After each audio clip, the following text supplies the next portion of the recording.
Bonjour à tous. Dans cette vidéo, je vous propose de visualiser la méthode de construction de l'image d'un point par une translation à l'aide de l'équerre, de la règle non graduée et du compas.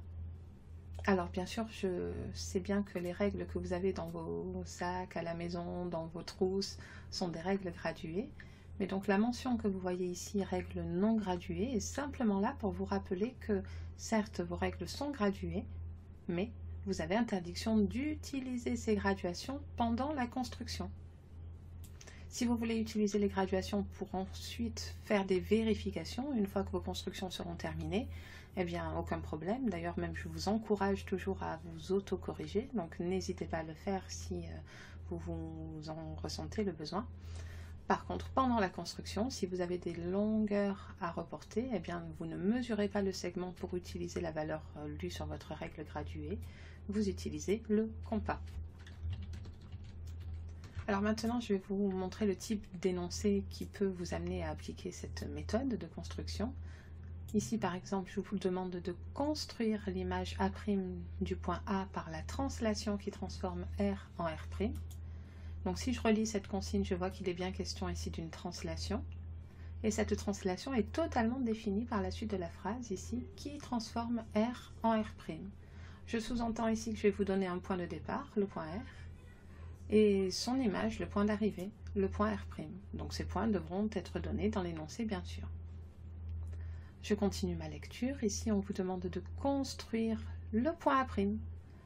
Et ce point A' sera l'image d'un certain point A. Donc ce point A, bien sûr, il faudra que je vous le donne également pour que vous puissiez appliquer la méthode de construction présentée dans cette vidéo.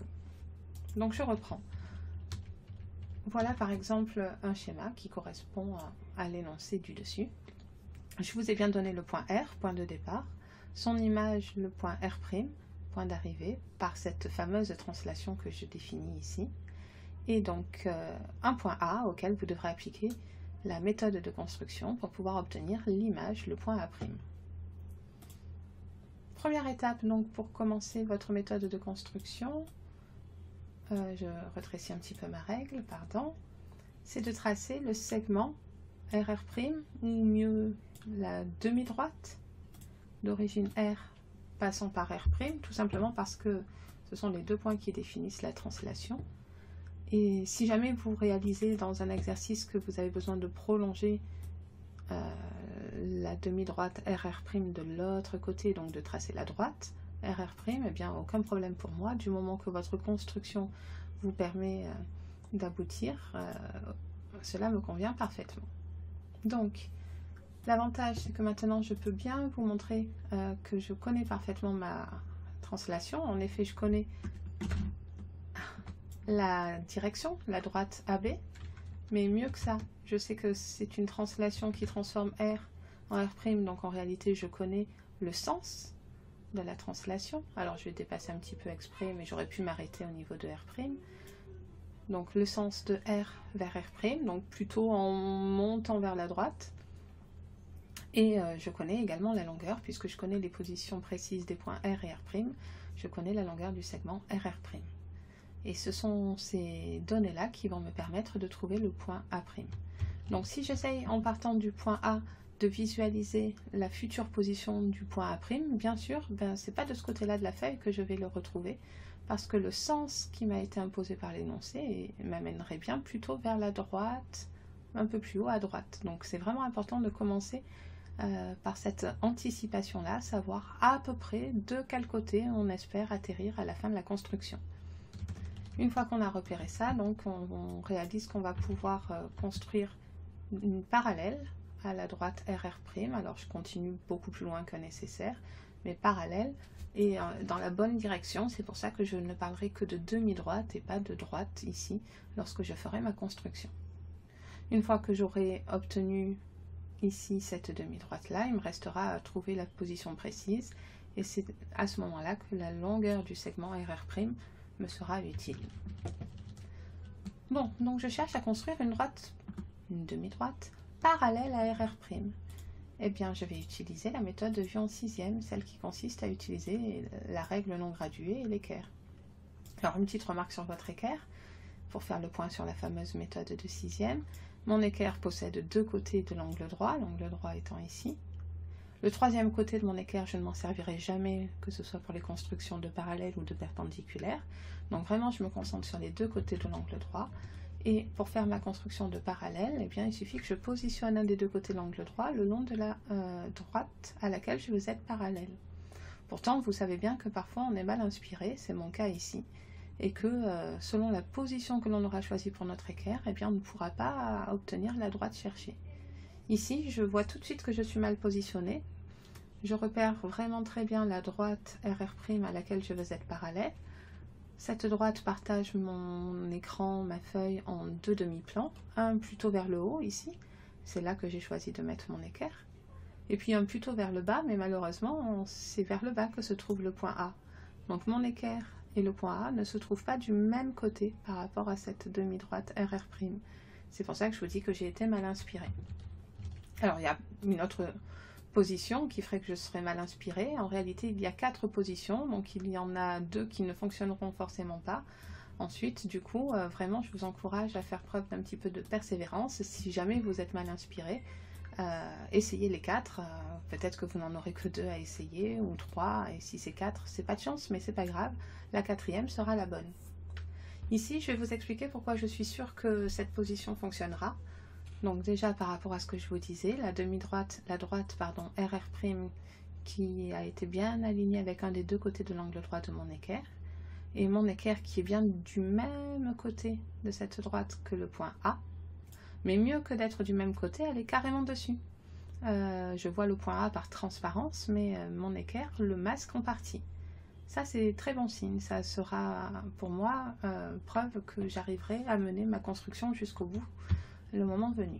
Je continue mes commentaires, donc je garde la droite RR' et je fais une remarque maintenant sur le deuxième côté de l'angle droit ici. En traçant cette droite orange, je trace quelque chose qui est perpendiculaire à la droite jaune.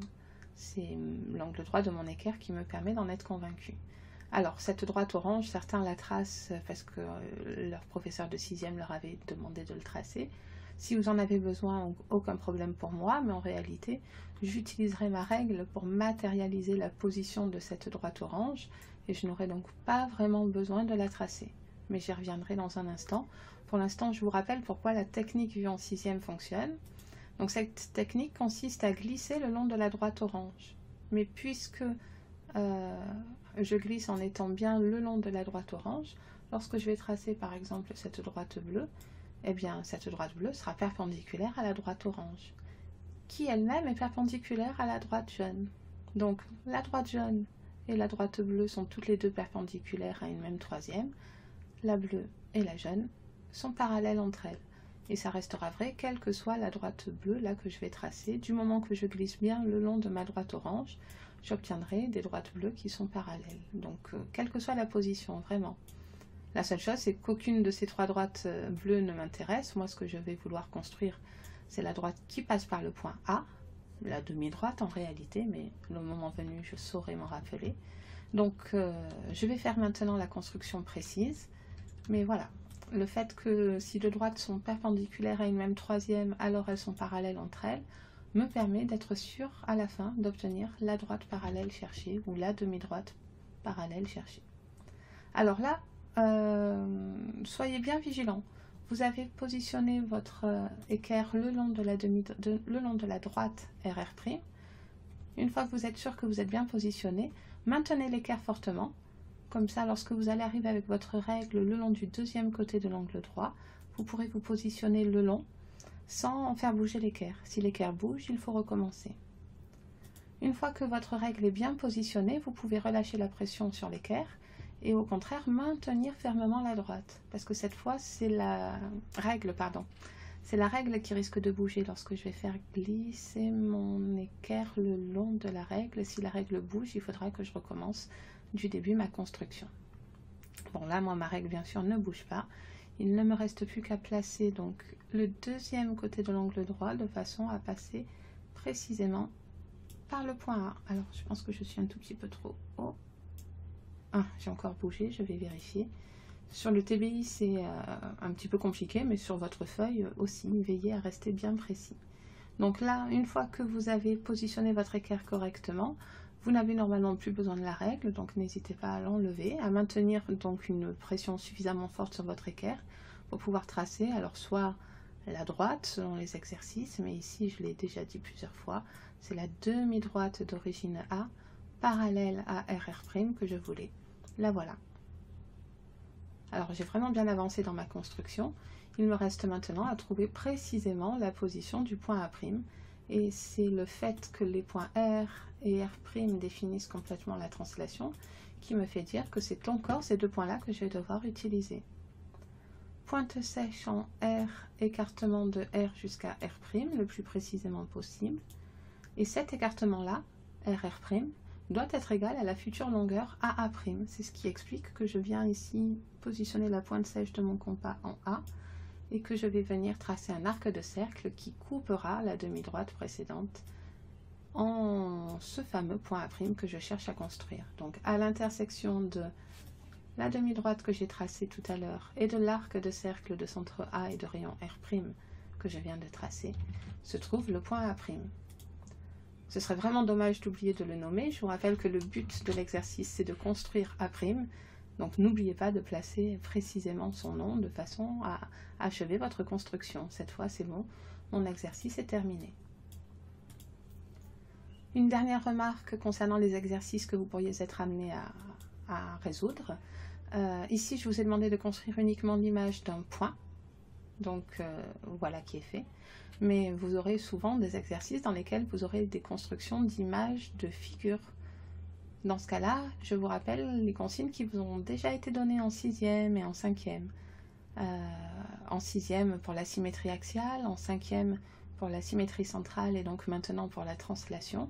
La règle est la même. Si vous devez construire l'image d'une figure, vous devez construire l'image de chacun des points qui constituent la figure. Donc si par exemple, au lieu de vous demander l'image du point A, je vous demande l'image du quadrilatère A, B, C, D, alors vous aurez une figure définie à partir de 4 points et vous devrez appliquer cette méthode basée sur les points R et R' 4 fois. 4 demi-droites parallèles à la droite heureuse et 4 arcs de cercle de rayon RR' pour pouvoir à chaque fois trouver les 4 images qui constitueront la figure d'arrivée. Voilà, cette vidéo est terminée.